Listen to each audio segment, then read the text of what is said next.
Conversa de Classe, apresentado por Maíra Tangerino. Aqui, mentes únicas se encontram em conversas plurais.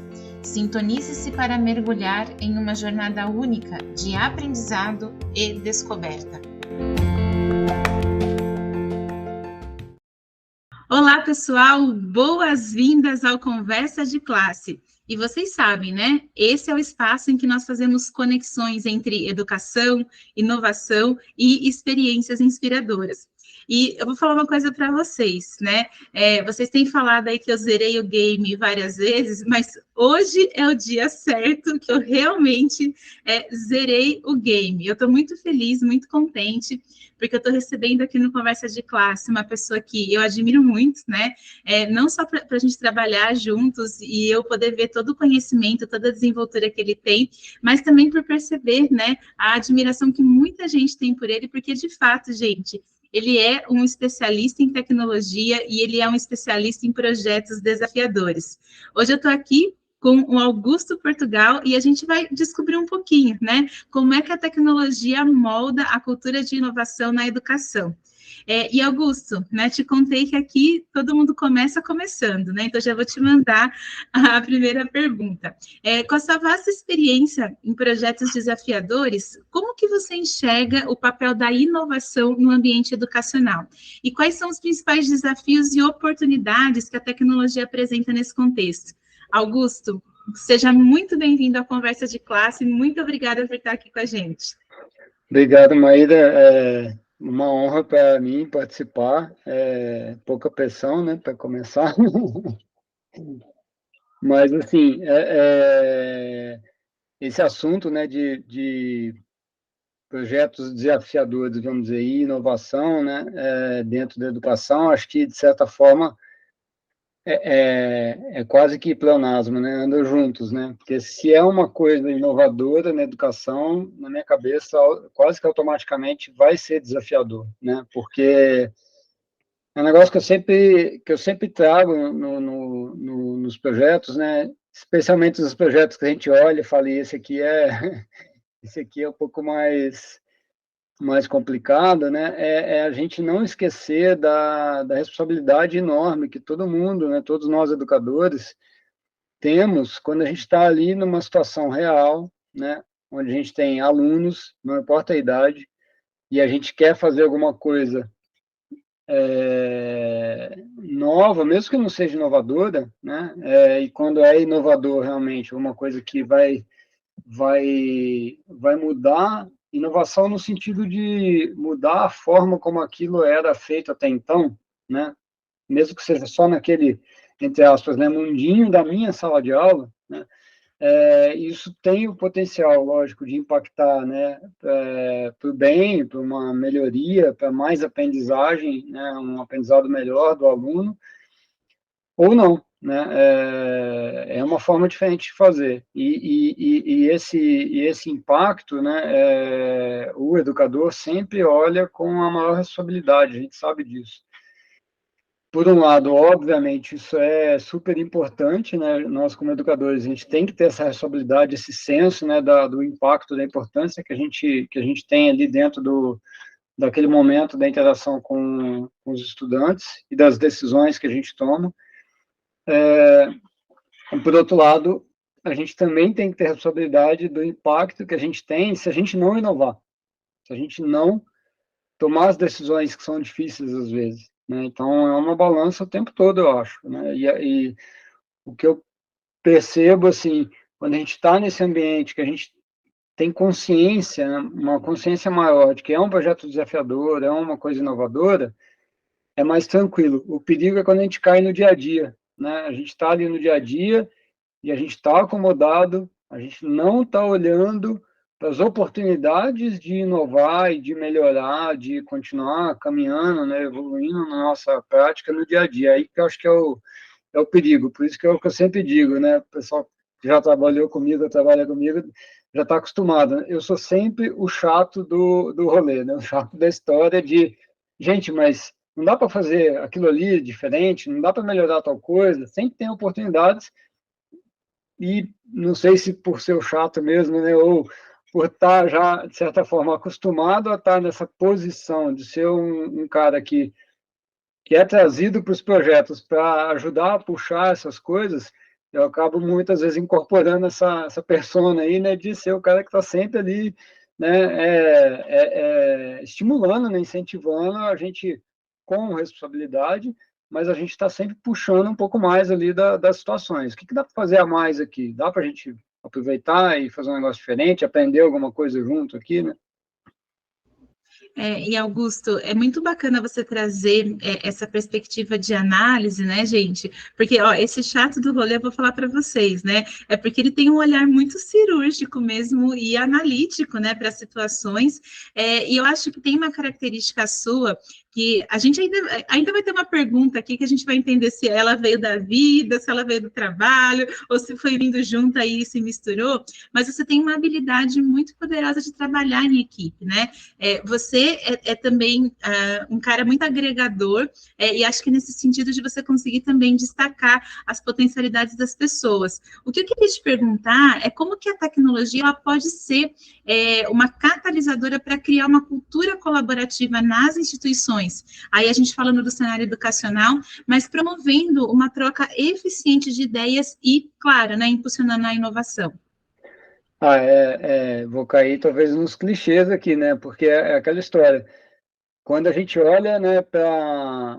Quando a gente fala tecnologia hoje em dia, a gente está sempre pensando no digital, né, na tecnologia digital. Quando a gente olha para as outras tecnologias que a gente sempre usou, né, de certa forma, nessa situação de colaboração, então vamos pensar, sei lá, sala dos professores, né? Quando eu dei aula na educação básica, por exemplo, tinha lá a sala dos professores. Até tinha, eu acho que um computador ali no cantinho, né, para quando o professor precisava consultar alguma coisa e tal. Mas, na prática, o dia a dia de sala dos professores, reunião de coordenação, né, semana de planejamento, de início de ano, início de semestre, era aquela coisa tradicional offline. Você tinha aquele momento, aquela oportunidade, que, lógico, a depender da cultura da escola, a cultura daquela equipe ali, tinha mais ou menos colaboração, né, mais ou menos construção, né, em conjunto ali de planejamento, de práticas, de ideias e tudo mais, mas era muito aquela coisa daquele momento, que dependia do que cada um registrava ali no teu caderno, né, e de fato levava para a tua sala de aula ao longo do ano, do período letivo, né? Então, eu olho para essa situação, né, versus o que a gente tem hoje, né, que a gente está, em alguns momentos, até demais, se a gente não sabe usar bem. Se a gente souber usar bem, é super tranquilo, eu acho, mas a gente está até demais conectado, né, com os colegas e com o resto do mundo. Se a gente souber usar isso bem, né, do ponto de vista de conexão, de comunicação, de informações que a gente pode receber inputs, e como a gente pode se comunicar com os colegas, quando precisar ou quando fizer sentido, e através de mídias, né, de ferramentas, de mecanismos, de espaços de interação diferentes, onde também os espaços de interação eles podem ser usados de maneiras diferentes, mais adequadas para determinados objetivos e determinados momentos, né, onde a gente consegue eventualmente estar numa reunião online que pode estar sendo gravada. Poxa, mas de repente é uma reunião de meia hora, uma hora, quem vai assistir aquilo depois? Então, por mais que a gente estivesse colaborando e aquela tecnologia ajude a gente a fazer um registro daquilo ali, não vai resolver do ponto de vista de compartilhamento, de eu construir alguma coisa colaborativamente ali. Então, tem que saber usar essas tecnologias, mas a gente tem a nossa disposição, né, acho que diversos instrumentos, não precisa usar um zilhão de coisas, né? Pode ser coisas, poucas coisas, e coisas simples, desde que esteja alinhado com os colegas e a gente, de fato, compartilhar. Então, eu vejo, assim, tentando voltar para a sua pergunta um pouco, né, o papel da tecnologia nesse aspecto é central, porque facilita demais a nossa vida, né, a gente poder colaborar usando algumas tecnologias, de novo, que não precisa ser nada de, né, ciência de foguete, pode ser o básico do dia a dia nosso ali, mas se a gente escolher combinar com os colegas, E aí vem um pouco disso que você falou, né, de saber trabalhar em equipe, que no final das contas, acho que esse saber trabalhar em equipe é estar disposto a conversar com as pessoas e combinar com as pessoas como que vai ser essa conversa, como que vai ser esse trabalho em equipe. É aquela história que a gente aprende toda vez que a gente tenta, né, que a gente é obrigado ou tenta trabalhar em equipe, a gente aprende rapidinho, né?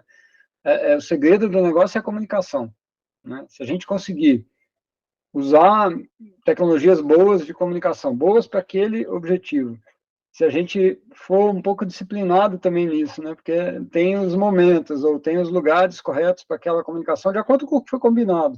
Se a gente seguir essas coisas e isso estiver claro, o principal talvez é isso, né? Isso tem que estar claro para aquelas pessoas, para aquela equipe. Se isso estiver claro para aquela equipe, a coisa funciona super bem, né? O que eu vejo de risco, às vezes, é que a gente não deixa claro o suficiente, não diz algumas coisas que às vezes parecem óbvias, né, para a gente. Ou, de novo, né, quando a gente faz o paralelo para o offline, vamos dizer assim, né, numa sala dos professores, tem muita coisa ali que está óbvia. A hora que a gente, entre aspas, né, digitaliza essa sala dos professores, um monte de coisa que é óbvia ali não é óbvio no digital. A gente tem que ir lá e dizer, né, dizer os combinados, aquela coisa toda. Né? Então, acho que tecnologia é essencial, a gente só tem que saber usar, né, nesse aspecto. E, Augusta, é muito bacana, né? Você está fazendo praticamente uma anamnese de como que a tecnologia ela foi transformando as relações no ambiente educacional, mas, obviamente, né, a gente tendo condição de olhar para essas transformações na perspectiva do otimismo e do que a gente ganha com isso, né? E eu acho que tem uma coisa também, quando a gente pensa no que a tecnologia trouxe para os ambientes educacionais, a questão da customização, né? Hoje em dia é muito comum a gente ouvir falar essa palavra, ouvir falar também em personalização, e eu sei que você tem uma expertise em desenvolver essas soluções customizadas. O que eu quero te perguntar é como que você acha que a solução customizada, ela pode ser aplicada na educação, considerando a diversidade de perfis que a gente tem, tanto de alunos, né, quanto de docentes, e qual realmente é a necessidade de personalização do ensino? Pergunta fácil também, né? Mas, assim, ao mesmo tempo que é uma pergunta difícil, complexa, lógico, né? Se a gente for na origem, na essência, né, desse assunto, assim, eu não sou pedagogo, né? Sou biólogo, mas o que a pedagogia acho que já está consolidado, né? A questão da personalização. Quando a gente olha para a aprendizagem e não para o ensino, né, que é aquela história, né, ensino e aprendizagem, ao mesmo tempo que eles podem andar juntos, a gente pode olhar como duas coisas bem independentes, né, que acho que tem muito a ver com o que você perguntou, com o que você falou, né. Quando eu olho para a personalização do ponto de vista do professor, eu estou olhando para o lado de ensino. Quando eu olho para a personalização do lado do aluno, eu estou olhando muito para a aprendizagem. Então, a gente consegue, acho que, olhar para essas duas coisas realmente de forma um pouco independente, talvez, e acho que ambas são essenciais para a gente potencializar, né, o objetivo final, que é, obviamente, a aprendizagem do aluno, né, tudo que a gente faz é para a aprendizagem do aluno, e se a gente tem a oportunidade de personalizar tanto para o professor, né, o ambiente, as ferramentas, e, de novo, não estou falando só de digital, mas quando a gente traz para o digital, quando a gente traz para a tecnologia, a gente consegue potencializar isso muito mais. Exemplo, né? Eu sou um professor e tenho um estilo X, onde a minha aula flui muito melhor daquele jeito. Eu posso estar falando de uma sala de aula física, que eu lá, de novo, né, como professor de ciências, por exemplo, eu gostava de dar aula no laboratório, bancada, não sei o que lá e tal, por exemplo. O meu colega, que também é professor de ciências, lá do Fundamental 2, do mesmo jeito, ele gostava de dar aula na sala de aula tradicional, os alunos nas carteiras e tal, e às vezes ele ia para o laboratório. São tecnologias diferentes, para o mesmo objetivo, eu me dava melhor com uma tecnologia e ele com outra. Quando a gente vai quando a gente olha, né, no ambiente físico da sala de aula, da escola, às vezes eu não consigo fazer essa personalização. Eu tenho uma grade, eu tenho limitação do espaço físico, eu tenho N limitações. Quando eu vou para o digital, eu tenho uma abundância de possibilidades que é, em tese, simples assim, para eu dar uma ferramenta mais personalizada para cada professor e ele vai desempenhar melhor do lado do ensino. Obviamente, quando a gente olha para o aluno, do lado da aprendizagem, é a mesma coisa, potencializada N vezes, né? Porque cada professor, quando está, normalmente, né, quando está interagindo, ele está interagindo com 10, 50, 100 alunos ao mesmo tempo, dependendo, né, do nível e da modalidade de ensino que a gente está falando.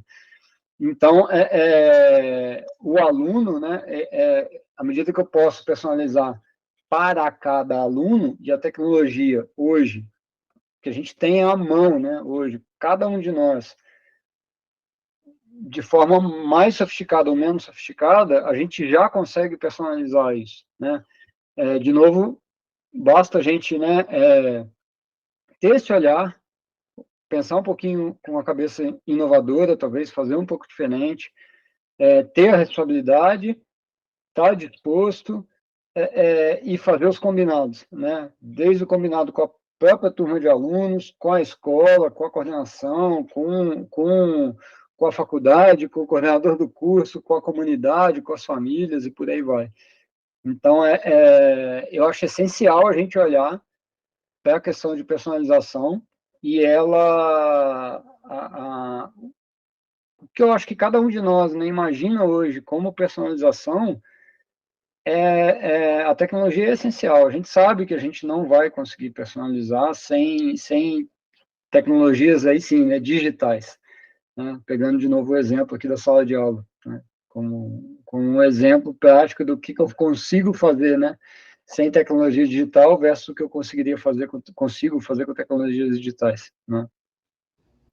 E Augusto, eu acho que é um exemplo assim, você traz, né, uma análise, um exemplo muito concreto mesmo de como que a tecnologia ela está contribuindo, né, para vários cenários aí da educação. Gente, a gente super entende, né, que pode haver desafios, né? Sempre há desafios. Os desafios, na verdade, eles existiam antes, eles continuam existindo agora, mas essa camada da tecnologia, ela também vai ajudar a gente a olhar as coisas como uma outra perspectiva, né? E Augusto, vou até comentar aqui com o pessoal, né? Você é uma pessoa que gosta de situações que são altamente exigentes, né, gente? O Augusto faz escalada, é uma coisa maravilhosa ouvir ele contando. Um dia, se vocês tiverem a oportunidade, olha, sentem numa roda com o Augusto para ele contar as histórias de escalada, porque vale muito a pena, né? E acho que isso também você foi trazendo, né, da vida para o trabalho. O que eu queria te perguntar é como que você acredita que a tecnologia pode contribuir para melhorar o desempenho dos profissionais na educação e dos alunos, garantindo aí uma aprendizagem mais eficaz e alinhada aí com as demandas contemporâneas? Perfeito. A coisa do desempenho, e aí a hora que a gente junta com tecnologia, né, acho que o ponto-chave da história, a gente vai cair nos dados. Né? A tecnologia permite, ao mesmo tempo que permite a gente personalizar, permite a gente também coletar dados também de forma muito personalizada. Personalizada no sentido de tanto olhar para o professor e entender os recortes, né, de dados que dizem respeito ao desempenho daquele professor no dia a dia dele, né, que, de novo, né, a gente vai medir isso, querendo ou não, com a aprendizagem dos alunos, então eu vou conseguir inferir, né, como é que está o desempenho efetivo, né, daquele professor, e eu só consigo, ou eu consigo fazer isso num nível, numa escala muito maior quando eu olho para tecnologias digitais que me permitem coletar dados relevantes, né? Porque coletar dados também, a gente coleta dados às vezes de umas coisas que a gente olha e fala depois, fala, mas por que eu coleto esse dado, né? Aquela brincadeira que a gente sempre faz, né? A gente implanta um sistema qualquer, um sistema de gestão de aprendizagem, a primeira pergunta é, mas dá para saber quanto tempo o aluno ficou logado na plataforma? Tecnicamente dá, muitas vezes é um dado que já é coletado, para a aprendizagem do aluno, qual a relevância desse dado, né? Então, eu quero saber se o aluno aprendeu, não me interessa quanto tempo ele ficou na plataforma, na verdade. a origem disso, obviamente, né, falar, se a plataforma ajuda a aprendizagem, então eu quero saber quanto tempo, um indicador seria quanto tempo. Hoje, 15 anos atrás, talvez esse fosse o único dado relevante, ou né, um dos poucos dados relevantes que a gente conseguia coletar. Hoje em dia, não. Eu consigo coletar. Esquece esse dado, né? De novo, sendo um pouco mais disruptivo aqui, talvez, né? Sem querer alfinetar ninguém nem nada, mas assim, esquece um pouco esse dado. Que outros dados eu consigo coletar hoje? Hoje a gente consegue coletar praticamente qualquer coisa, de forma segura, respeitando todas as legislações e tudo mais, a gente consegue coletar muita informação, talvez muito mais relevante, né, indicadores muito mais fortes de aprendizagem do aluno e de desempenho, né, dos professores, de eficácia mesmo, né, dos professores no processo, que vão nos alimentar. Só que eu só consigo, né, coletar esses dados, organizar, tratar, estruturar esses dados, analisar esses dados, transformar esses dados em informação e depois ainda, se a gente quiser, né, atuar em cima, né, propor, né, melhorias, propor caminhos, propor, quando a gente joga aí inteligência artificial em cima dentro da história, lógico, né, preditivo, prescritivo, enfim, né, fazer esse final das contas a partir daquela coleta do dado lá atrás, a gente só consegue fazer com tecnologia, de novo, né? Então, e um ponto que eu tenho batalhado bastante nos últimos tempos aí, quando a gente fala disso, né? O que eu percebo é que a maioria das pessoas que estão ouvindo isso estão pensando, falar, né? Então ele está dizendo, de novo, né, que tudo tem que ser online, as aulas têm que ser remotas, ou tem que ser tudo online, o material didático, né, o livro, tudo tem que ser digital. O aluno não vai mais escrever à mão, não vai ter caderno. Não é nada disso. Não é nada disso. A gente consegue. Até hoje eu nunca, assim, eu nunca vi uma situação que a gente não conseguisse, né? O mesmo dado que foi originado num processo totalmente offline, esse exemplo, né? O professor, né, pediu uma atividade dos alunos. O aluno foi lá, o professor pediu em sala de aula, fez pessoalmente ali com os alunos, né? Os alunos fizeram a atividade offline no caderno lá. Arrancou a folha do caderno e entregou para o professor lá o papel. O professor foi lá, corrigiu, fez todo o processo, interagiu com os alunos. Aconteceu a aprendizagem. Tudo offline. Se o registro disso for feito no digital, o que é o registro disso? É o professor registrar que ele pediu uma determinada atividade, que aquela atividade exigia determinadas habilidades e competências daquele aluno, estava alinhada com, né, o currículo XYZ do curso, sei lá o quê, no ENAD ou BNCC, não importa. Né? Se ele fizer esse registro e depois só lançar o registro de como foi o aluno naquela atividade, não precisa tirar foto da atividade e colocar no Classroom, no AVA, no LMS, não precisa fazer isso. Mas se o registro, os pontos de dados, né, importantes do processo, importantes do ponto de vista da análise dos dados depois, né, forem registrados de alguma maneira, intencionalmente, numa ferramenta construída com essa visão, com esse olhar para isso, de certa maneira, o processo todo aconteceu offline. O aluno não precisa nem, eventualmente, ficar sabendo, mas tem um registro dessa informação digital que permite a gente coletar um volume de dados grande, tratar esses dados, analisar eles, tudo em escala, tudo de forma automática.